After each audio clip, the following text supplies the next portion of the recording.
On January the 17th, 1991, in the opening hours of the Gulf War, RAF Tornado pilot John Peters and navigator John Nichol prepared to attack an Iraqi airfield.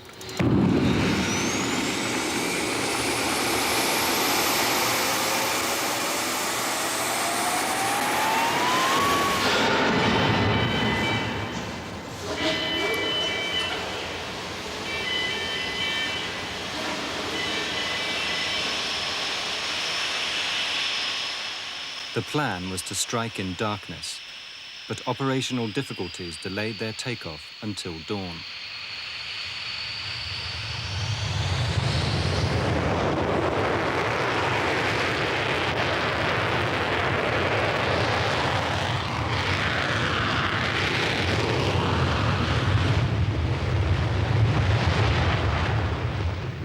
Attacking in broad daylight would give the Iraqi AAA anti-aircraft gunners a much greater chance of shooting them down.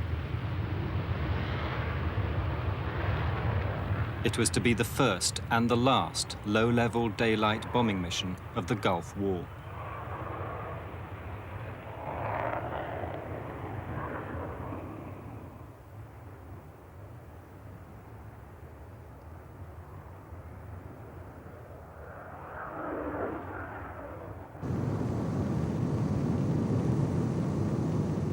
We dropped off the tanker, and you feel immensely vulnerable because when you're tanking, you know you're within a safe area, or as safe as can be assured, and then the moment you're off the tanker, that's when really your operational flying starts, because you've got to get down, get onto the deck, and break into enemy territory.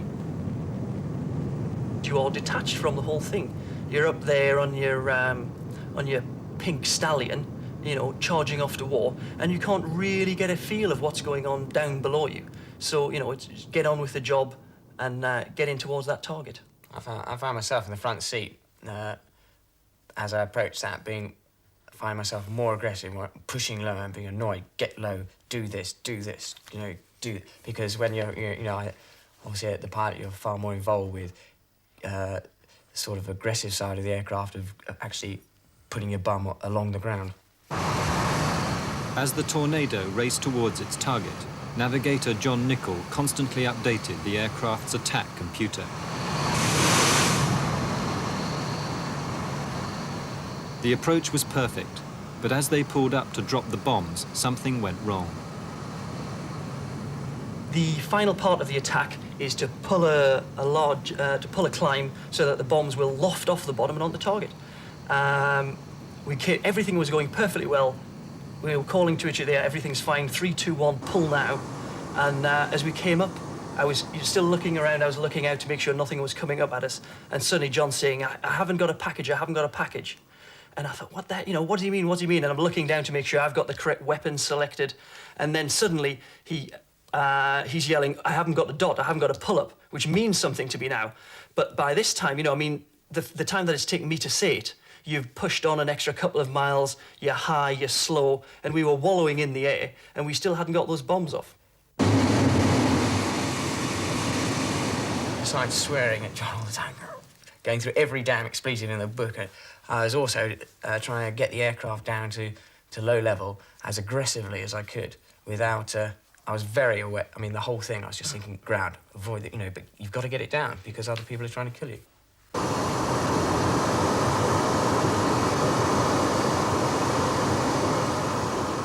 The attack failed because the bombs weren't automatically released. I thought he hadn't pressed a button. Is that true? In my own mind, I think that's the case. There's a sequence of switches that you have to go through to get this attack. It's not just go in there, pull up, and that's it. And we'd practiced the attack hundreds and hundreds of times with no problems.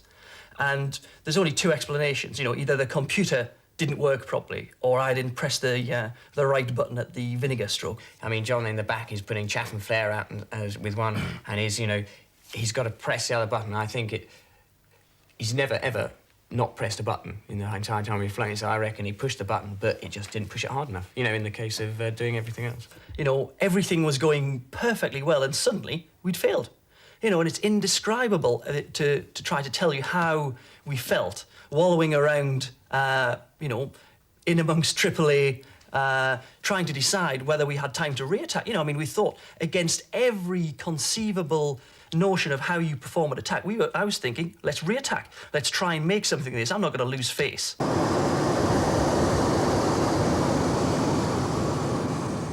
Once we got back down to low level, there's still quite a lot of flak going on around us. I was going to turn back on the escape heading, and just as I put on bank, the aircraft just, I mean, it just jumped 30 feet and started tumbling like a cigarette. You know, what the hell was that? And for me in the front, I don't know how, I just felt I mean, we're pretty low at that stage.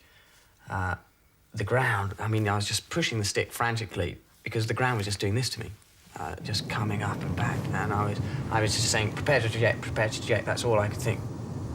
When your aircraft just kind of tumbles across the desert floor, and as I say, I mean, when it's suddenly like that and the floor's coming up at you, you know, and I was pushing the stick and the aircraft wasn't reacting, and that, you know, and that's when all your basic instinct of, you know, piloting, you're there going, very apparent, it's not working, you know, prepare to eject.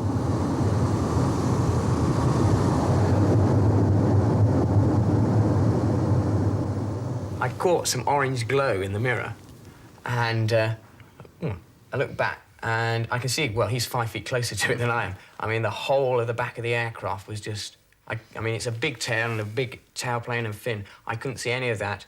The wing was on fire, the fuselage was on fire about here.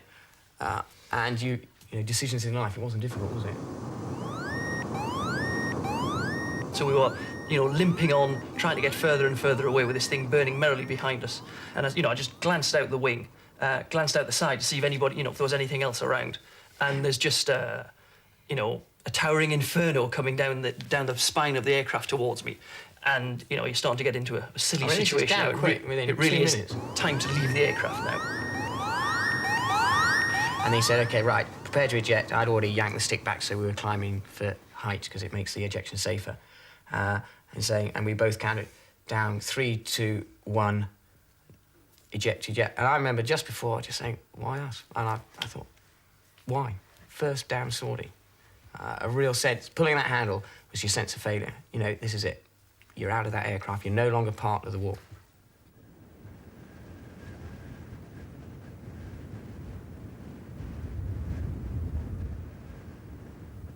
As he ejected from the aircraft, John Peters suffered slight concussion, cut his eye, and badly injured his knee. But both men were relieved to find themselves alive. Basically, we are really in deep shit now.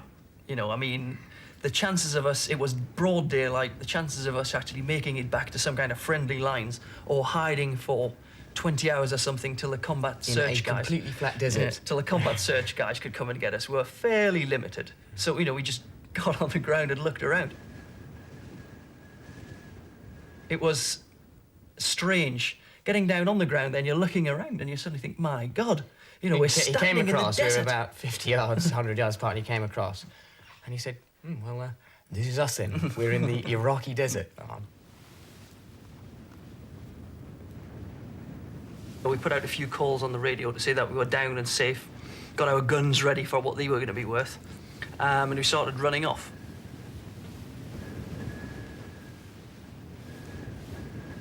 After, God only knows how long it was, it could have been, you know, 10 minutes or an hour, we thought we saw somebody on the horizon or something, and we dropped down and we were looking over the horizon at what we were presuming was a soldier lying on the horizon looking at us.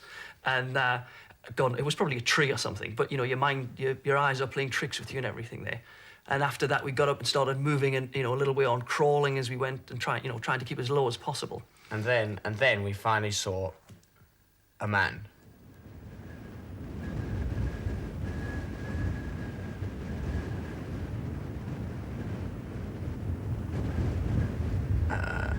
Quite a way away, but it definitely was a man, and that is the time when you think. And for me, certainly, you know, where you can feel your heart pumping, your veins kind of doing, and you're hitting the deck, and you're thinking, what do we do? And you can feel your eyes kind of widening. You've got your gun there, and you're very apparent that suddenly you've gone from, big package, nice tornado, lots of weapons, lots of power, to here's rather small and insignificant. And then over one of the sand dunes, this shimmering line of men appeared, coming towards us with rifles. And again, I don't think they'd spotted us, but they were certainly following a trail or something. And we looked at them and saw them coming, and we couldn't move at this point. If we'd moved, they would have seen us. And we were cowering behind a 2-foot, cactus plant or whatever it was, desperately trying to get down as low as we could.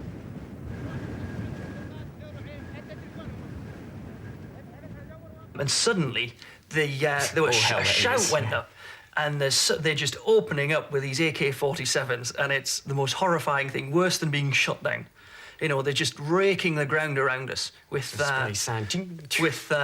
bullets. And I'm looking at John, thinking, right, we've got to make a serious decision here now. And I was all for he turned around to me and said, "Shall we go out with a bang?" Let's stand up and shoot a couple of them, waste them. Bit of daring do. But it was like flying to the ground. I just said, no, there's always hope, because why do their job for you? Whatever happens, it wasn't a case if it was 2 or 3 where you could have a chance of winning. They were 12, 15, I don't know, and all with machine guns and wasting the area around us. And we've got these 2 little poxy pop guns, and that's just stupid. You're just going to stand up and get your belly split open. So. That was the time we decided to... So we decided to give ourselves up, do the decent thing.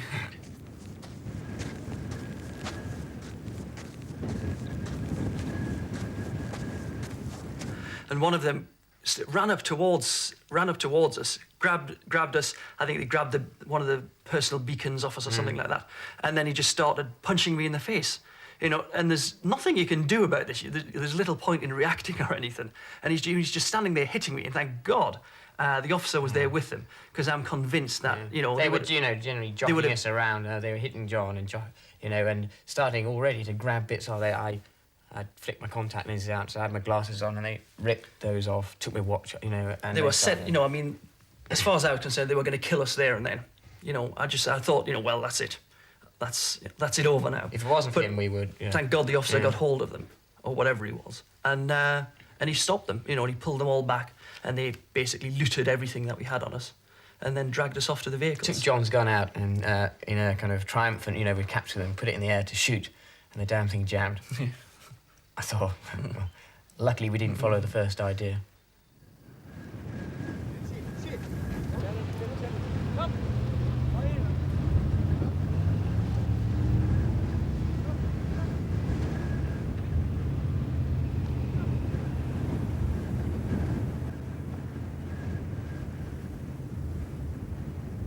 Peters and Nichol were taken back to the airfield they tried to bomb and paraded in front of hundreds of cheering Iraqi soldiers.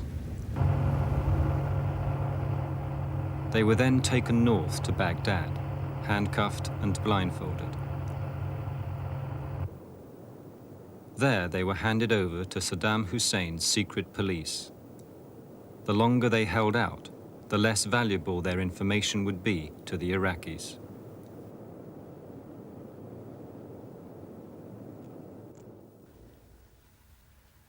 We went through this sort of labyrinth, and they put me in a room, and I was separate from John there, I think.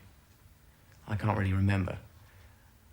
And I was there, and by which stage they blindfolded us both again, because I think John had managed to get his blindfold off. And then, I don't know, just seeing the world kind of fell in, because I don't know how many, because I never saw it, but they're just a whole load of guys. They were just punching, kicking, hitting, and I just fell on the floor. And difficult to remember, but they would drag you up and then beat you back down to the floor again. And nobody was asking anything, nobody was saying anything. I think they were just taking, some kind of strange revenge for the bombing. So it's just boots and fists at this stage? Yeah, well, you can't feel, you're just being struck from all sides. It could have been boots, fists, clubs, whatever. And they were just beating you to the floor, picking you up, and then putting you back down again. and you're just writhing around trying to protect yourself as best you can. We had our hands cuffed behind our back, and you're just trying to move your body into position to try to brave the worst of it. That was unexpected because at that stage, and you just see a whole group of them just came around you, and they're just kicking and thumping and hitting you about the head and the back. And you're rolling around, you're trying to avoid being hit, but you can't because there were too many of them. And I just remember my bloody head rolling around and thinking, shit, what? And you're starting to try and think. That was what I was trying to do, think.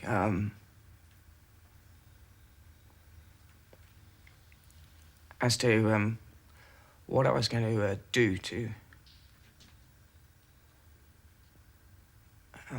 fight them. Eventually it stopped and we were left in a corner somewhere, and I could feel somebody else next to me, and I kind of whispered, "John, is that you?" And he said, "Yeah." I said, "Are you okay?" And he said, "Oh," he whispered something, couldn't really hear what it was.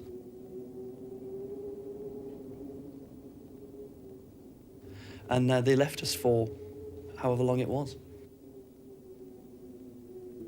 After some period of time, they moved me back into the room, and I found myself sitting again in front of the same three Iraqis. And the guy in the centre, the older guy, started questioning me. He started with the simple, what's your number, what's your rank, what's your name? And then he would say, what did you fly? And you say, I cannot answer that question. And he'll say, again, what's your number? And you'd say that, and then he'll say, okay, what weapons did you carry? What base were you from? What squadron are you from? Are you a pilot or a navigator? And you're either saying number, rank, name, date of birth, or you're saying, I cannot answer that question. It's a fairly one-sided conversation. Did he become angry? No, he wasn't really angry. He was more reasoning. He was trying to reason with me to get me to come up with the goods, to get me to come up with the information. He would say, look, he would say, what aircraft did you fly in? I'd say, I cannot answer that question. And then he'd say, why can you not answer that question? And I'd say, I cannot answer that question. And it would go on like this. And he'd say, but surely you can answer this. This isn't going to hurt anybody to tell me what you fly. Tell me if you're a pilot or a navigator. It can't do anybody any harm. And of course, you're always thinking in your mind that, should I just say this? Will he leave me alone if I give him this little bit of information? But, because of what we know from our training, that's once you strike up a conversation with him, then that's the end. He said, a pilot or navigator. And I said, I cannot, I cannot answer that question. Because I cannot, and that's the shock, because you can't see suddenly. I was, my head, and I was on the floor. And you think, they're starting. They shouldn't be doing that. They shouldn't be starting so early. And then they kind of grab you by the hair and put you back up on, but you drag you up and throw you on the chair again. Name, Peters, rank, flight attendant. Are you pilot or navigator? I cannot. And you're back on the floor again. And then they pick you up, and these just kind of fists at this moment. And then he just kept on asking it. Name, rank. Pilot or navigator? Cannot. And then they kind of just let rip for a while with fists.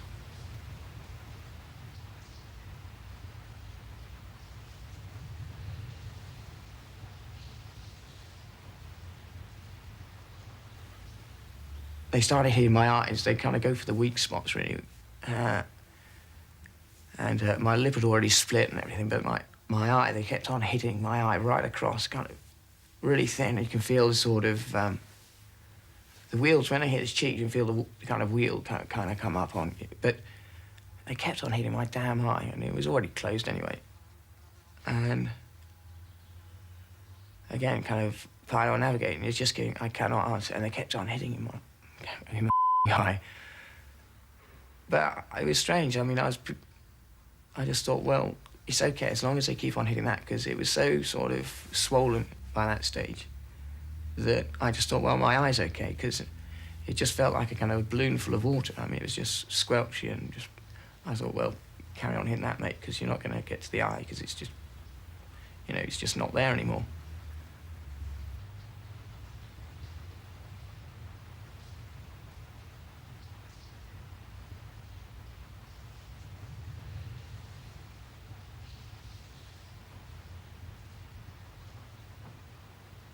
They moved us down the corridor, and then you were standing, again, completely disorientated, in the dark, and you didn't know where you were in relation to anything.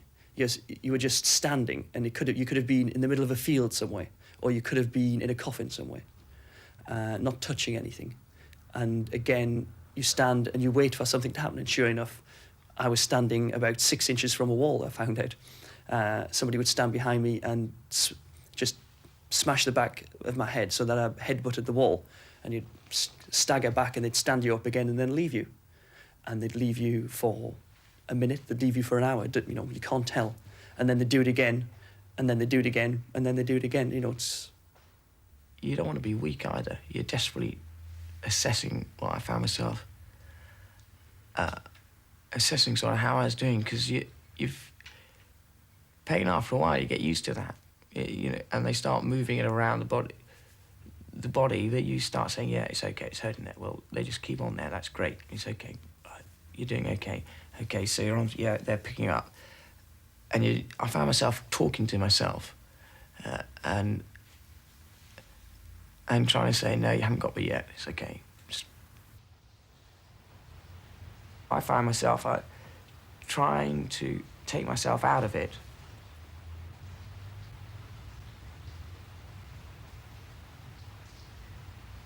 They again dragged me outside somewhere, and I was standing with my head against a wall and my feet further back from the wall, standing on the arches of my feet, which is a classic what we call stress position.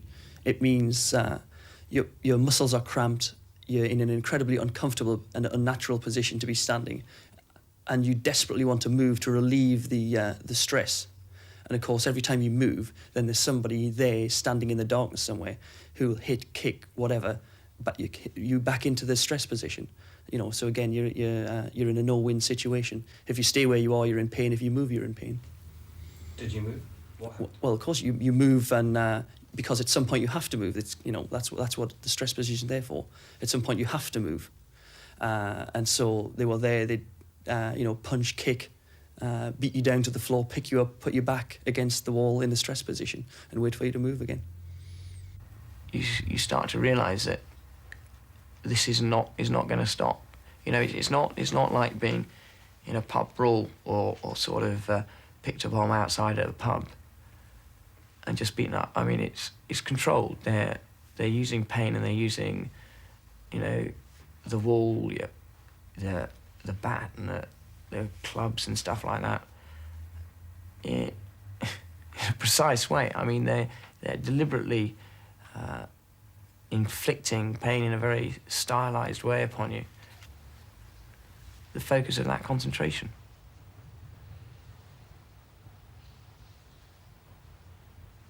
I mean, your mouth goes dry, and you can smell the guys that are hitting you.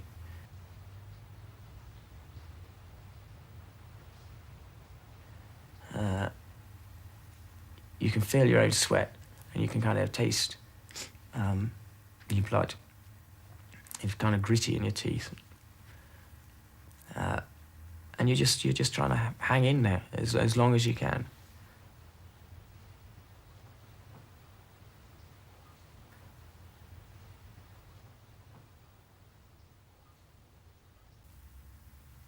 You're thinking, well, here, you know, Helen's not going to have me any longer.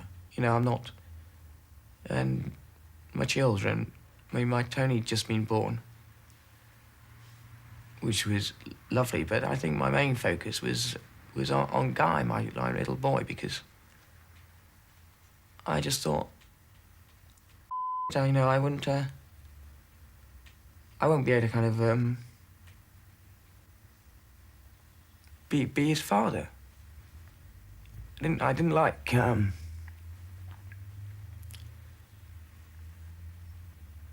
the thought of someone else bringing my son up.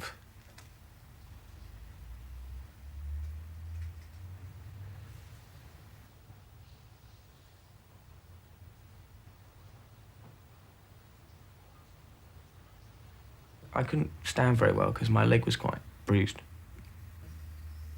And then he just kind of pulled his leg up. Oh, I felt like he as if he was just stamping down on the knee.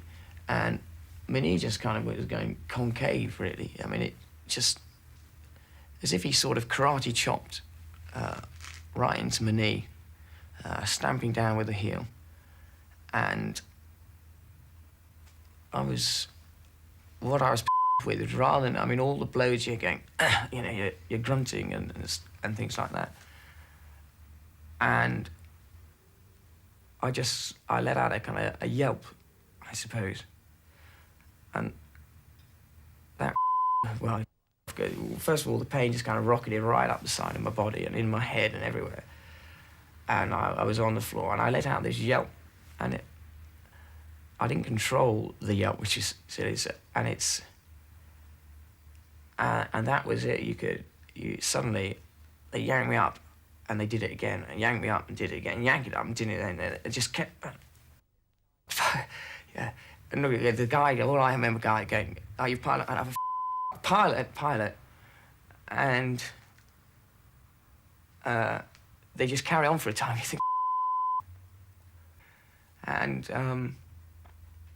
then they sort of stop for a while, and then they go back to right name, Flight 10 Peters, or Peters, rank, Flight 10 number, and then they say, "Are you pilot or navigator?" And that's just, that stage I thought, well, perhaps I can get away with it, and I just stayed silent for a time. But then they just start ripping into me again and hitting my knee and about my head and really, and I said, pilot, and then he said, "You will answer, name, Peters, rank, flight attendant. Are you pilot or navigator?" And I said, "Pilot. What aircraft do you fly?" And I just tornado, and that was it, really.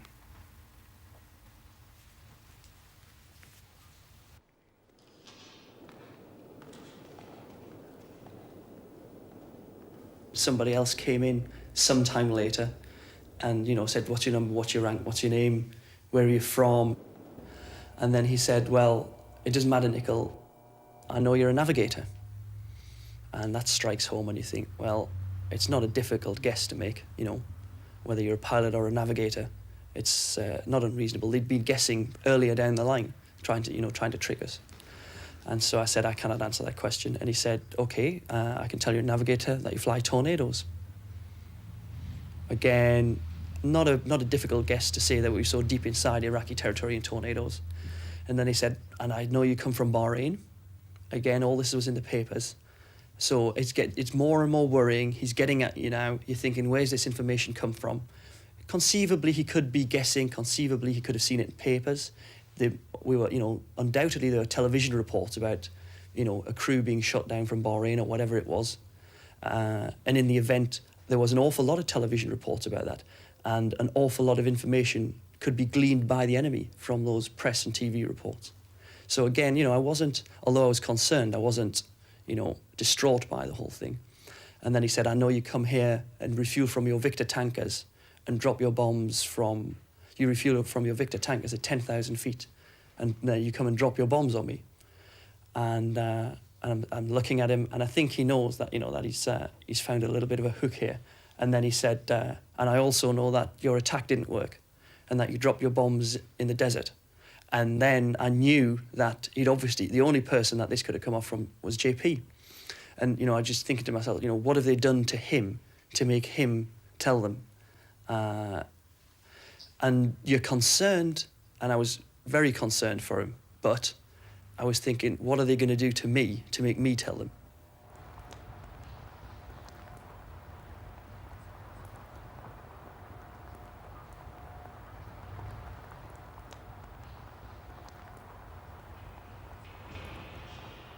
there seemed to be a change, a purpose to this one. They force you down onto the black vinyl tubular chair, and somebody said, "What's your number?" Quite slowly, "What's your rank? What's your name?" And then said, "What squadron are you from?" And I said, "I cannot answer that." And half it got out. And then somebody, it felt, like the world exploded in my head. Somebody hit me with a fist or a piece of wood or a club. I don't know what it was.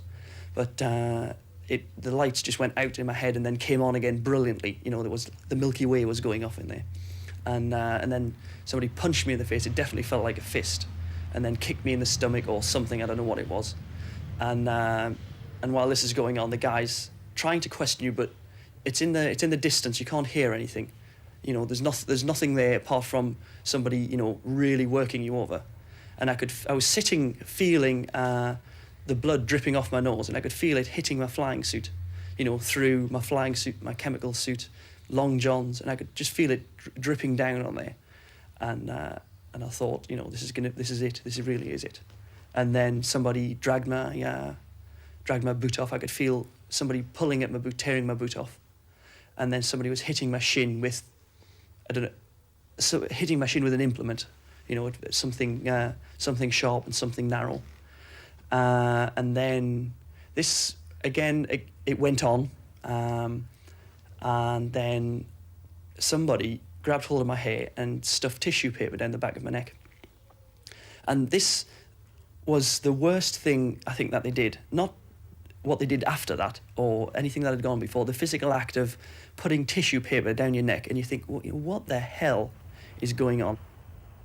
You're sitting there in a completely blindfolded, completely disorientated, however many thousands of miles from home, from everything that you know, from everything that you understand. And somebody has pulled your hair back, pulled your head back, and put tissue paper down your neck. And you think, what is he going to do? What is this for? What is going to happen? And that, if he'd asked me a question then, I think I probably would have given in then. But they didn't. He just lit the tissue paper at the back of my neck.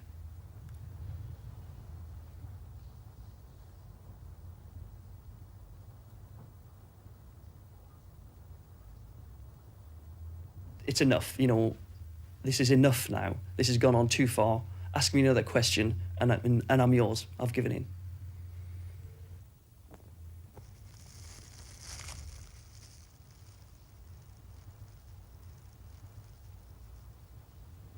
You feel failure, This is the second time in a short space of time, we presume it was a short space of time, that you failed in what you've been directed to do. So you feel a complete failure. You've let yourself down. You've let all of your comrades down. Would they have done the same thing in the situation? Would they have held on longer? Who else is in there in other rooms holding on longer? It's a total sense of failure.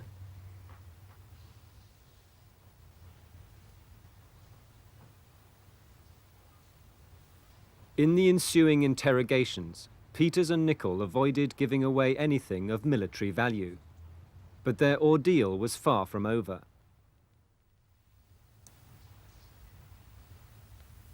We'd been there for a day or so, I suppose, in this corridor. And I was kind of asleep, and they suddenly kicked you up, and you sat up, and you had 4 or 5 guys around you, and you just standing over you, and they came down and said, "You're a war criminal." And I said, "No." I said, "You're a war criminal, you've killed women and children, and we're going to shoot you." And I said, "No." And they said, "We will put you on television as a war criminal." I said, "No."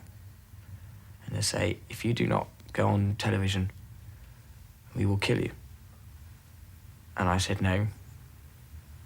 And they said, you will go on television as a war criminal." I said, "No." I kept on refusing. And each time they kept on kind of punctuating it with a bloody slap around the face or hitting me. And then they said, "Right, you will never see your wife or children again." And they he started picking me up and they just put a gun against my head. And I just thought, well, shit. You know, because the only way you can fight them at that stage is to survive. And so I said, okay. And I said, I've committed no war crimes. And he said, yes, you have.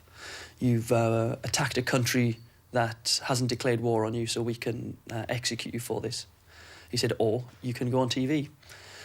And it wasn't a hard decision for me to make. Although, you know, I didn't want to do it, there was no way that I was going to be taken out the back and put up against a wall and shot for the simple act where I could go on TV and not do it. And the reason, my reasoning for this, right or wrong, was that I'd always expected this to happen at some point. And they had already used the civilian hostages on TV. There's that appalling scene of the little boy being used on TV, and it just brought outrage to the world. And I thought, well, you know, if you do this, hopefully it'll do the same thing. And of course, I was going to be able to tell people at home that I was alive, which I was convinced, you know, that there's no way that these Iraqis were going through the Red Cross. I was, you know, this was my way of getting a message home to say I was alive, and that was a concern for me as well. بريطاني جنسية من القوة الجوية البريطانية. ما هو عمرك؟ Your age? 27. عمري 26 سنة. وحدتك المنسوب إليها. Your unit? 15 Squadron. They asked us a prepared list of questions, going through, you know, what aircraft it was that we flew, etc. Tornado. طائرتي هي طائرة تورنيدو. القاعدة التي انطلقت منها base of mission. Maharak, Bahrain. And I tried to answer them as stilted as possible, and also to use the exact words that they used, which weren't making, you know, grammatical sense and things, to try to show that I was under duress. mission. To an attack an Iraqi airfield. كانت مهمتي هي مهاجمة أحد المطارات العراقية. كيف تم إسقاط طائرتك? How you have been shot down? I was shot down by an Iraqi system. I do not know what it was. تم إصابتي بمنظومة عراقية لا أتمكن من تحديد نوعها. هل لديك ما تقوله في هذه الحرب العدوانية ضد العراق? What do you think of this war against Iraq? I think this war should be stopped so we can go home. I do not agree on this war with Iraq. And then at the end, they said, you can send a message home now, or do you want to send a message home? It was incredibly difficult to stand there, to sit there and send the message home. It was very, very moving for me. هل لديك رسالة? Do you have a message to be sent? Mum and Dad, if you're listening, everything is okay here. Please pray for me. We should be home soon.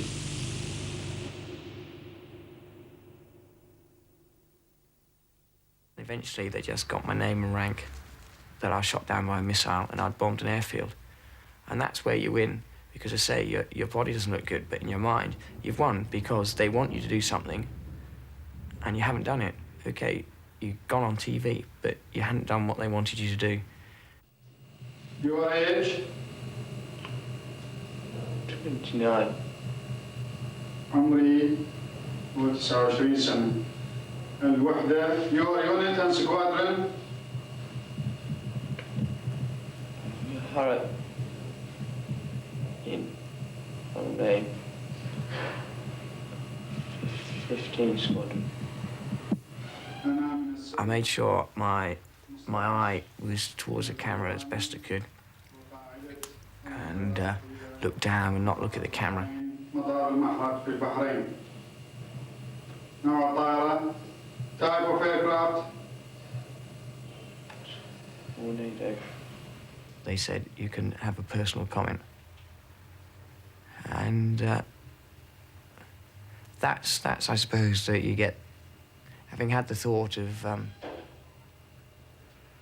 suddenly you were going to display yourself to Helen, I suppose, and I thought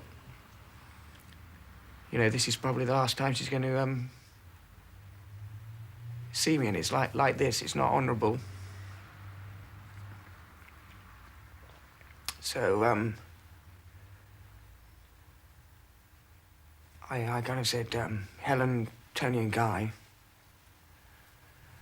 and then I wanted to say something to my mother and father, but I couldn't. It was هل لديك رسالة؟ Do you have a message?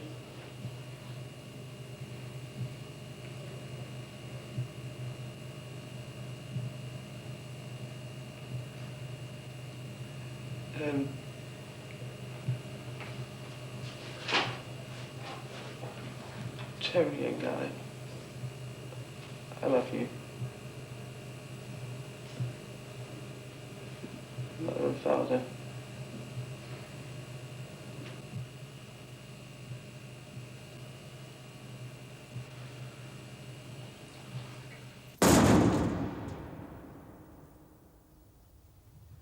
After their television appearance, the Iraqis locked them away in solitary confinement.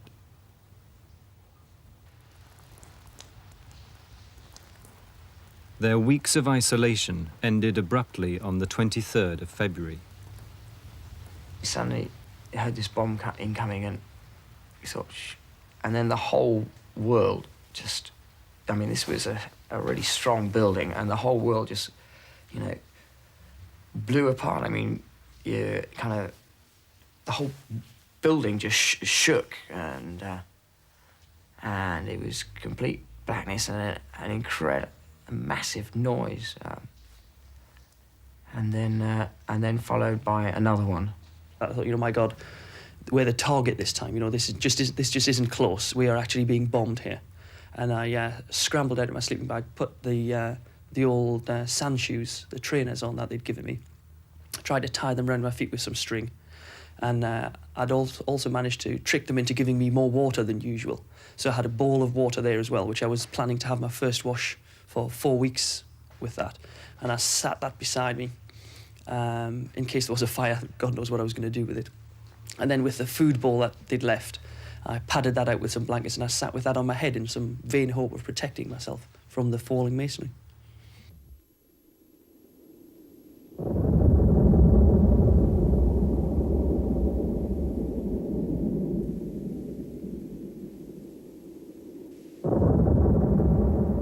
My life flashed past my eyes when that second bomb came in, definitely. I thought, you know, I was lifted bodily up off the floor, and I was suspended in midair, if you like. And it seemed to take forever to get back down again to the floor. I thought the floors had come in and I was falling through the building or something. That's, when taken in context with being hit by a missile, being shot out of the sky, being directly hit by Allied bombs, comes fairly close to the edge. Eventually, one guy his cell got blown open, so he got out of his cell, and he managed to open the little food hatches, and it allowed us to talk along. So I screamed out, John, Nichol, are you there? And it bounced down the corridor, and I heard back, yeah, John, you're okay. And after that, you don't have to ask anything of your mate, because you know he's there, you know he's okay. So that, and all I could think of, I said, I bet you're not a anymore. And he said, no, I'm sitting here with a plastic bowl on my head, all over the floor.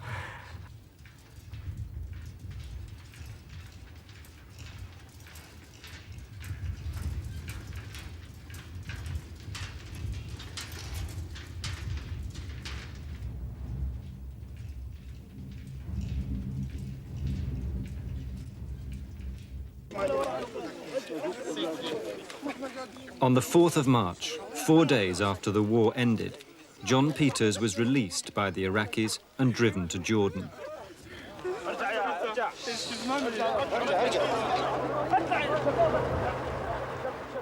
He'd been imprisoned for 47 days, more than 40 of them in total isolation.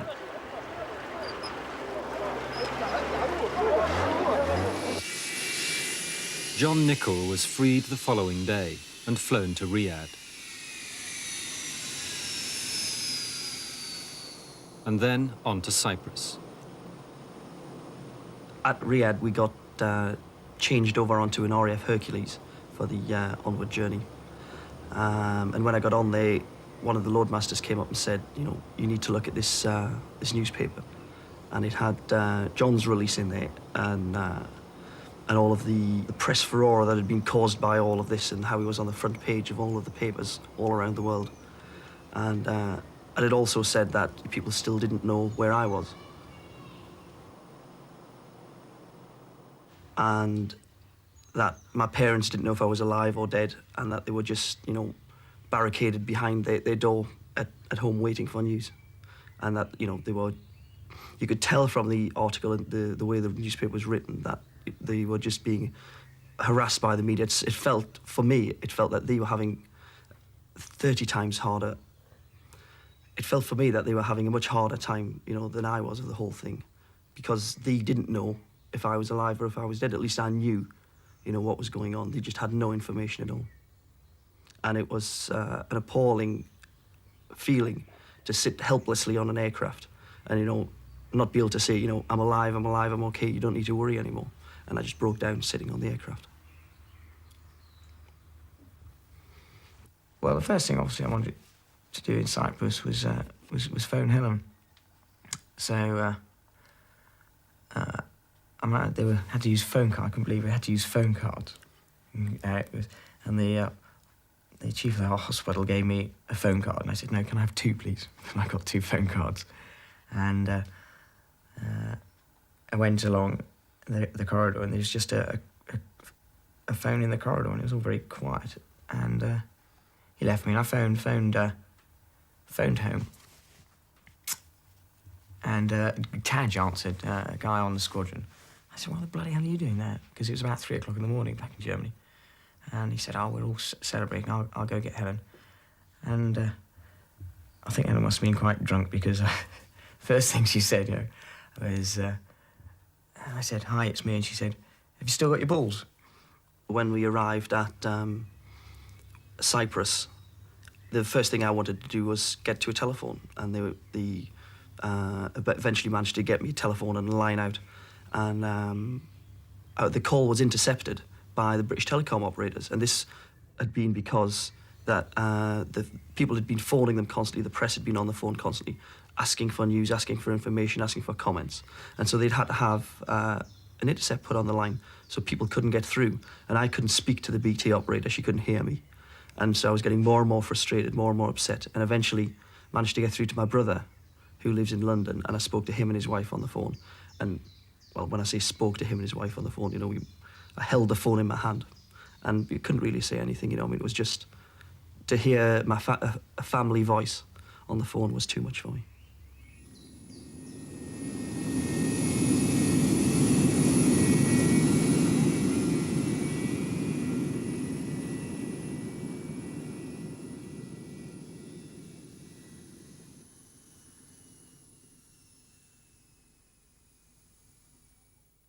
One of my big fears during captivity was Guy was going to forget me, because he was of that age that I thought he was going to not remember me. But Helen was standing on the steps holding Tony, who by this stage looked twice, you know, huge into what I saw last time.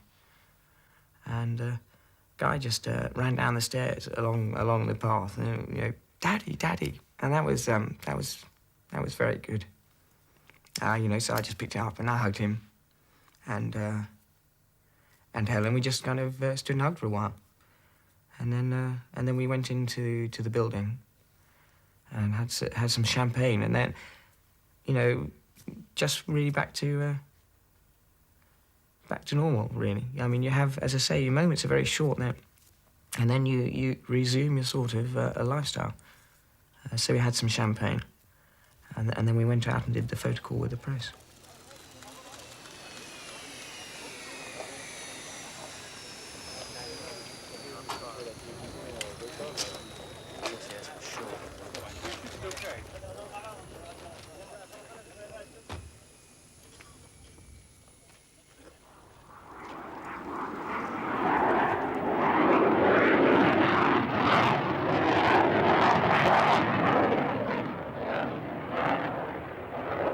Flight Lieutenants John Peters and John Nichol have returned to normal flying duties with the Royal Air Force.